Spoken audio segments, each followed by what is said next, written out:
Manchester United 2, AC Milan 2, and we brought it home on pens.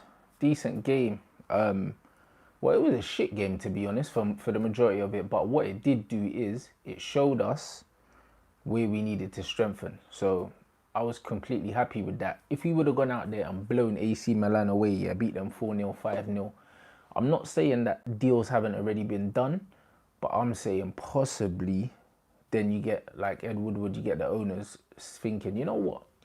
Maybe it's not so urgent if we don't spend that extra bit of money. Like, I think first half, Nemanja Matic, not even first half, as long as Matic is on the pitch, we're in trouble, innit? Matic makes McTominay look shit. You see, the whole time when I was calling him McMayonnaise, yeah, and ripping him, it was because he was next to Matic and Fellaini. Like, it's all becoming all too apparent now. He's a horrible player, bro. Like his decline has been mad. He's always been a just slightly above average player anyway, and he summed up Jose, the signing of him. He was a quick fix.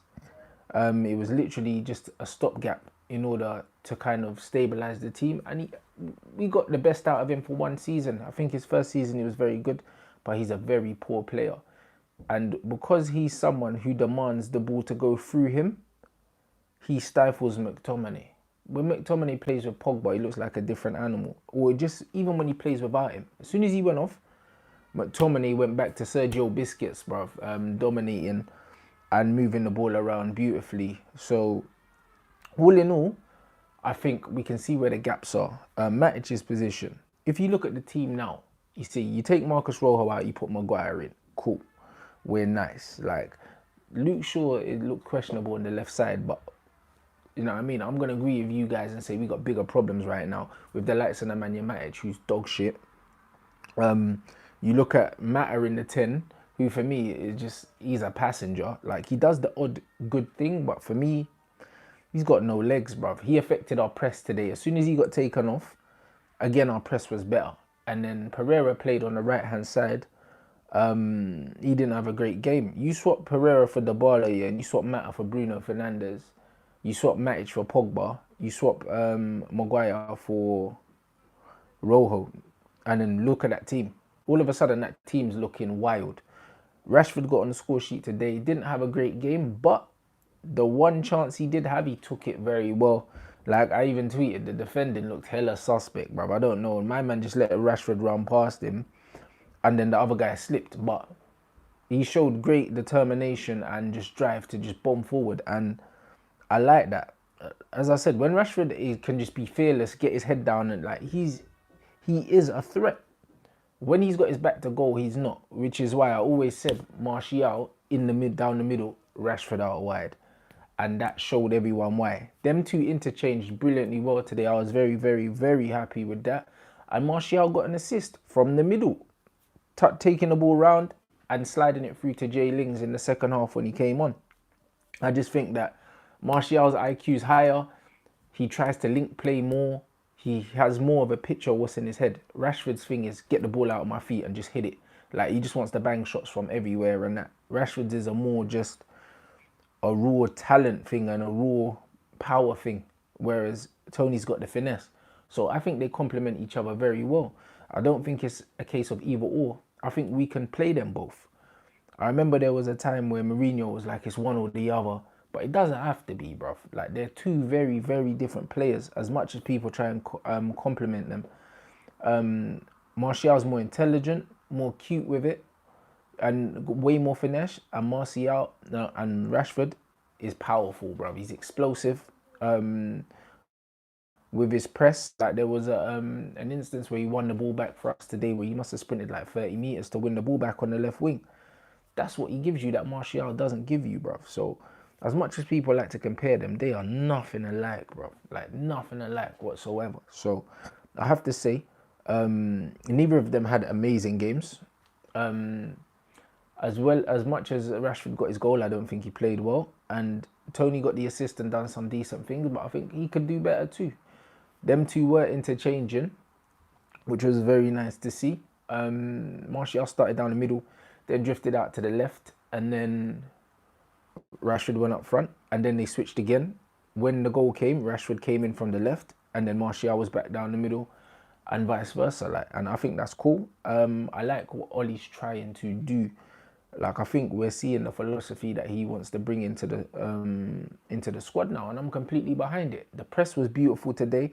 Obviously, when you take off Matic and Mata, you take off the handbrake.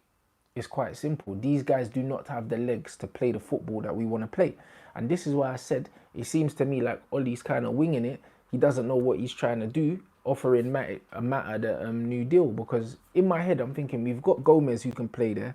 We've got Pereira who can play there. We've got Jesse who can play there. And they all have legs. Why do you sign Mata?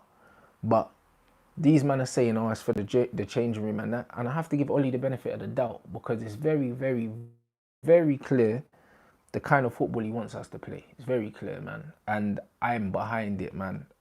High press, counter-attacking football. What I would say is, though, we conceded them 2 goals. The second goal we don't concede it if Maguire's playing. I ain't worried about that. But the first goal, Matic gets caught in possession. And as much as he's dog shit, in general, our keeping of the ball is diabolical, bruv. And it shows you, without Pogba in that midfield, we're not a top 6 midfield. We're not. Technically, AC Milan were streets ahead of us when it came to ball retention. And honestly, I think the introduction, we need Bruno, we need the Dybala, yeah, and we also need Pogba in there. Anyone that was thinking, yo, let's get rid of Pogba, there are rumours coming out today saying Pogba refused to play, which is nonsense. Pogba's played every single game up until now with no complaints. If he was trying to force a move, he could have still played. The transfer windows in the other countries are still open for another couple weeks. So that's bullshit. Don't believe that. I genuinely believe he's probably fucking filming a promo video with his mate, bruv, if anything like that. I don't believe that Pogba's injured. And I also don't believe that he's trying to force a move. Like, there was some Snapchat things coming out and that, and they're fake. They're not even legit accounts. I think that people are just trying to fuck him over, really. But honestly, if the club were thinking about selling him, hypothetically, either his price just went up or the plug just got pulled, bruv. Because we just saw, watching us play against, I wouldn't even see AC Milan are that decent. But in terms of possession, we couldn't keep the ball, man. So I think that Pogba has to stay. If there was any inkling towards we weren't going to keep him, I think he can't go nowhere now looking at that. Because without him, we don't make top 4. No fucking way. Standouts for me today is pretty hard because I don't think anyone stood out. I think Wan-Bissaka was solid as usual. Twanzebe, when he came on, was an absolute... He's a tank. He's a tank. I said already, like, he reminds me of Ledley King. And he does. Just the way man plays football, it's just all a bit mad to me because he's so composed. He's extremely strong. He's athletic. And for me, I don't keep Phil Jones. A lot of people prefer Phil Jones to Chris Smalling. I don't know why, bruv. Like, Smalling's a defender first, isn't it? I like that. Whereas Phil Jones kind of thinks he can play football, but he can't. So he tries to dribble and play it out and gets caught. At least Smalling knows where his bread's buttered, innit? And I kind of prefer that with him. I think that's what separates them. I think they're both flawed players, but I think that Smalling just knows his role, bruv, and just tries to play it as simple as possible. Jones gets too expansive. And also, I'd say out of the two, even though their fitness are both like that, I'd say that Smalling stays fitter for longer. So, yeah, man, I think Axel, you got to keep the lad, man. You got to keep him. I thought Luke Shaw at left back. I get, he didn't really offer nothing, but not very often does he do that. Do you know what I mean? You go through the midfield. When Fred came on for Matic, he looked good. I like him. Like, he passes forward. He passes with both feet. He's mobile. He's nippy. And I'd really like to see that, man. I'd really like to see a lot more of him. McTominay looked a hell of a lot better as soon as Matic came off. Little 1-2s. And I honestly think, even though he's not a DM, innit? Like, he's a number 8. But I think with Matic, with Carrick in the training staff, he could definitely try and turn him into like a proper defensive midfielder because he's got all the attributes. He's got the engine. He's got the composure. I wouldn't so much say he's got the range of passing, but he can pass short. He doesn't need to pass long. That's not his game. And if he does get anything spilling to him on the edge of the box, he can open one out and absolutely wrap it in it. So I just think, yeah, McTominay, as usual, beautiful. Angel and Mason came on. Both of them scored their pens, both techie pens as well. You know, when you can see the natural ability and talent of players, there is no way we let these two men on loan. There's no way we let them leave the club, and they need to get minutes. If it's Europa thing, cool, it's the Europa thing. If it's the League Cup thing, cool, it's the League Cup thing. But these men need minutes, and they need to be in and around the first team because these are certified ballers. Mason stepped up with his weak foot, sent the keeper the wrong way. And Angel Gomez, short run up, just top bins the thing off. Like, this is a penalty shootout. Fair enough, it's not a competitive game, but there's still pressure. And the kids just dispatched of it like it was nothing. Like, them man were in training, bruv. Mason stepped up with his weaker foot, yeah, to take a pen that actually meant something. That's how you know he's beyond talented. Like, it's a joke. And then DJ came on. Daniel James, also I was saying earlier, I see him like an academy player. Like, he's only 21 years old. He's never played in the Premier League before. So I'm not judging him like a Premier League 21-year-old. I'm judging him like someone that's just making a step up to the first team. And when he came on, he looked bright. He was confident. He won the free kick that Fred took at the dying moments of the game. And I just thought every time he got the ball, he was looking for a little give and go, and he was looking to commit people. And he won us the game from the spot in his home country, man. And yeah, I think it's a good moment for him, man. I think he'll appreciate that. I think his family will appreciate that.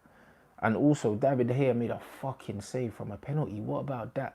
Like I was saying, I've never even seen David De Gea look good in a penalty shootout, let alone save one for a time. Like I saw somewhere, I think it was 15-16 season was the last time he saved a flipping pen. That's like David the Hologram. That's what man called him. And you know what the wickedest thing is, yeah? He dived the wrong way for all the pens before that. But then Maldini fluffed it, bro. Like, the name was too heavy on his back, bro. I'm telling you, as soon as I heard how Maldini steps up for the penalty, I was like, yeah, he's done out here. So, it was a good game in the sense that we won. It's an unbeaten run. And also, it still showed our deficiencies and our weaknesses. But at the same time, we had made enough changes from our strongest team for me not to be really, really worried about them. And also, I think that players are going to come in. And if there was any hesitation from Woodward or Ollie in terms of thinking, do we definitely need to strengthen? I think we saw today, as usual, ball retention's not good. I thought the fitness was very good though. The pressing was very good. The final ball wasn't good enough. And yeah, just the penetration's not there. So we still need creativity. We still need more consistency up front in terms of attacking players, because Martial and Rashford, I think we can rely on, say, 30 goals between them. Maybe 40 goals between them. If they both got 20 in all competitions, that'd be amazing. But with Rashford's previous seasons, like, I can't see that happening. I cannot see that happening. And with Martial, I don't know. If he starts consistently down the middle as a 9 for us, I could see him bagging 20. But Rashford is too inconsistent. So I think the only way those numbers go up is if the creativity increases. So Pogba plus a Bruno Fernandes plus a Dybala, like, we need all of them. Because creatively, we are quite poor. We're quite blunt up front. There's no point in pressing and winning the ball if you're just going to give it back to the other fucking team, and then you're not punishing them when you do get it. So I think that's what we can take from the game, in all honesty. Like, 100% record. The pressing is definitely improved. We can see the style of play, the direction that Ollie's trying to go for, and it's good. But the quality still is not there. It's not there, guys. Let me know what you think about the game in the comment section. What little things you picked up on. Who was your man of the match? Who were players that will pull for you? Who do we need to replace? Etc. etc. Keep it all interactive. Make sure you obviously jump on the socials. Follow Rants and Bants on Twitter. I was tweeting throughout the game. Obviously, from next week while I'm in the stadium, I won't be doing that. However, I'm active every day. You don't know how it is. Twitter numbers are flying through the roof. I'm always out here trolling, so you can enjoy that. Also, jump on the Instagram as well And if you ain't hit this like button and subscribed already, I don't know what you lot are on. But big up yourself. United Stand FC are playing tomorrow. Obviously, if you follow me on the socials, you can keep up with that as well. So, as I said, it's been emotional, and I'm looking forward to getting back to Old Trafford.